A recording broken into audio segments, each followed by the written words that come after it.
să gust una. Ia, care? Pentru că mai mâncat una, nu? Aia pe asta. Stai jos, stai jos. Nu mai mânca. Care? Dar lasă că vreau și eu să degust. Hai, mamă, că uite, eu iau pe asta roșie. Ei, vreau să vreau cu tu. Ei, uite, filmează voi și primul. Îmi ia după aia. Stai o leacă.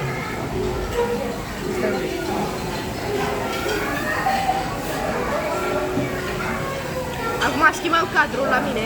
Așa. Ia. E bună?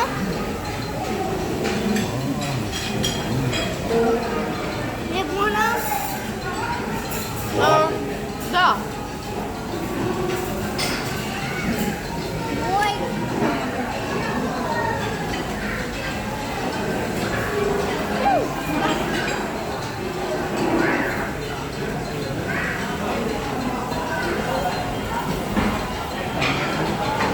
E bună.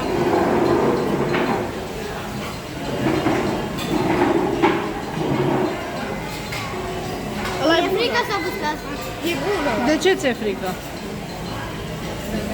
Pentru că nu prea îți place cu ciocolată, nu? Deci e bună. Am gustat și eu vreo două. Da, ție îți plac cu ciocolată. Ai acolo Care șervețel. îți place dintre alea toate? Care le destrăbă la acolo?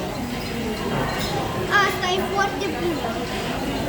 Cu asta și asta. Eu pe asta.